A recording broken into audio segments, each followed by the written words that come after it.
स्वागत छ यहाँलाई। धन्यवाद छ। आराम हुनुहुन्छ? आरामै छु।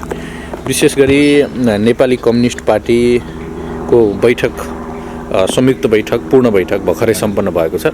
यहाँहरूले यो बैठकमा आगामी निर्वाचनको सन्दर्भमा उम्मेदवारहरू सिफारिस गर्न सक्ने सहितका विभिन्न एजेन्डाहरूमा छलफल गरियो र निर्णय पनि भयो भन्ने जानकारीमा आयो बाहिर।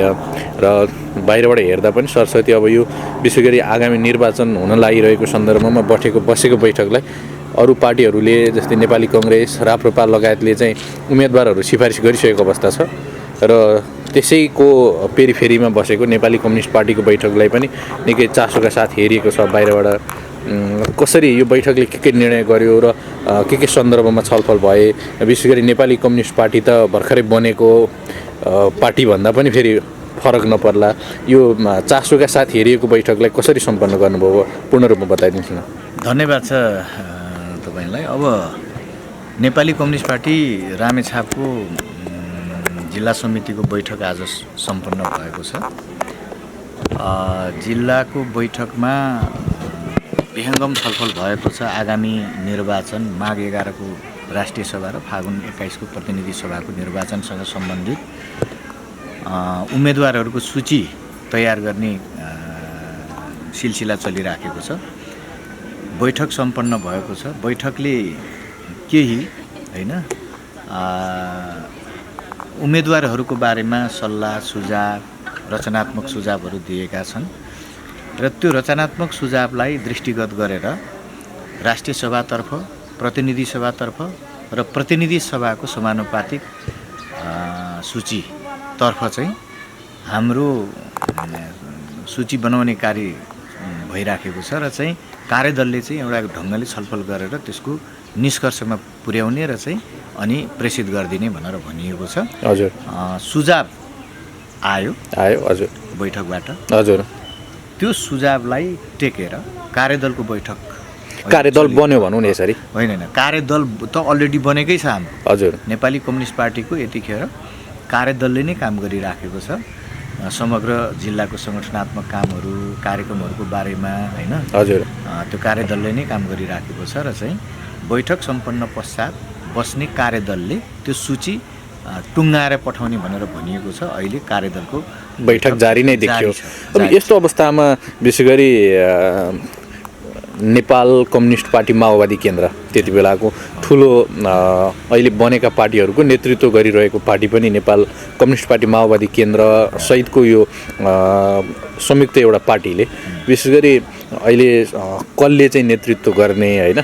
अब को तत्कालीन घटकहरूको चाहिँ को चाहिँ संयोजक बन्यो, कसले चाहिँ यसको नेतृत्व गर्दैछ भन्ने पनि चासो जनतामा सुनिन्छ।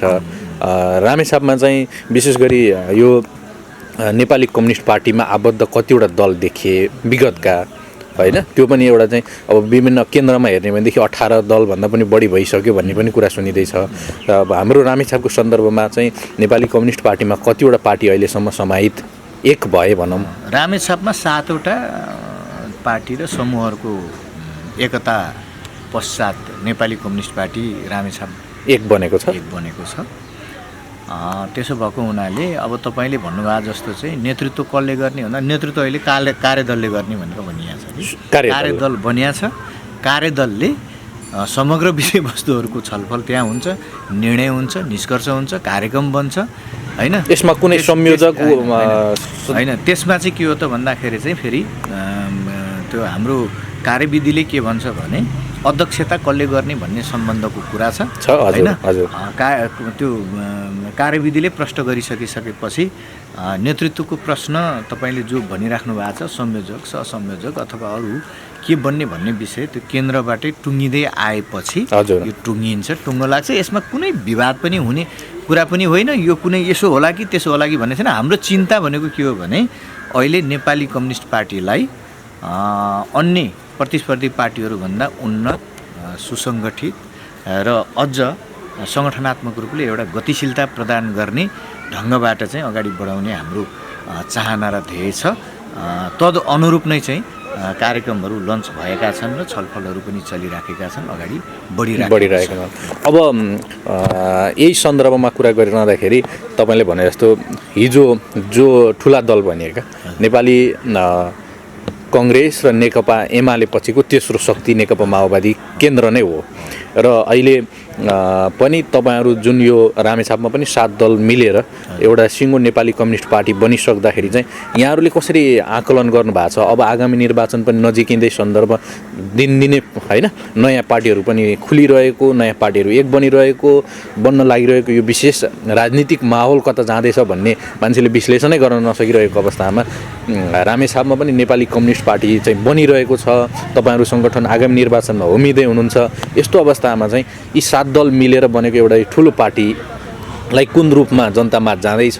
तपाईँहरूले आगामी निर्वाचनलाई कसरी हेर्नु भएको छ? तपाईँ त पूर्व संविधान सभा सदस्यदेखि र गृह राज्यमन्त्री समेत भइसक्नु भएको र अहिलेको परिस्थितिलाई पनि यहाँबाट निहालिरहनु भएको छ। कसरी हेर्नु भएको छ यहाँले व्यक्तिगत रूपमा र संस्थागत रूपमा? अब पहिलो कुरा के हो भने नेपाली कम्युनिस्ट पार्टीले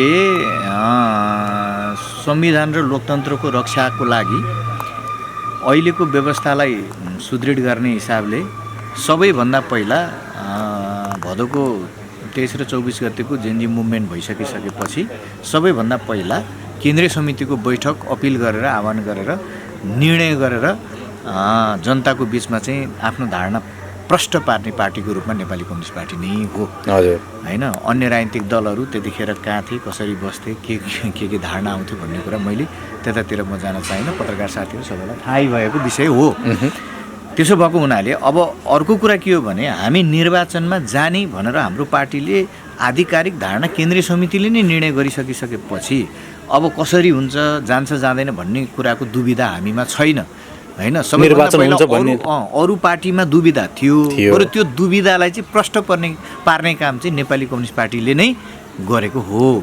र आज अहिले के हो त भन्दाखेरि चाहिँ अब चुनावमा जाने सन्दर्भमा फागुनको 21 गते चुनाव हुन्छ कि हुँदैन भन्ने प्रश्न अहिलेको प्रश्न होइन, त्यो धेरै अगाडिको कुरा हो। अब सरकारको तर्फबाट पनि सम्पूर्ण रूपले तयारी पुरा भएको छ भन्ने छ। आज पुसको 11 गते भइसक्यो। निर्वाचन आयोगले निर्वाचनसँग सम्बन्धित कार्यसूची प्रकाशन गरे अनुसार 13 र 14 गते त समानुपातिको बन्द सूची नै पेश गर्ने बेला भइसक्यो। अब आज 11, भोलि एक दिन बाँकी छ होइन। 13 र 14 गते त सूची नै पेश गर्नुपर्छ भनेपछि अब निर्वाचन होला कि नहोला भन्ने कुराको दुविधा चाहिँ पाल्न व्यर्थ छ। यो जनतामा भ्रम छर्ने जस्तो, भ्रमित बनाउने जस्तो कुरा हुन्छ। त्यसकारण अब निर्वाचन हुन्छ जसरी पनि हुन्छ, निर्वाचन फागुन 21 मै हुन्छ। त्यही अनुसार नेपाली कम्युनिस्ट पार्टी लाग्यो। त्यही अनुसारले हामी लागिराखेका छौँ र आफ्नो कार्यक्रम बनाएर हामी अगाडि बढ्छौँ।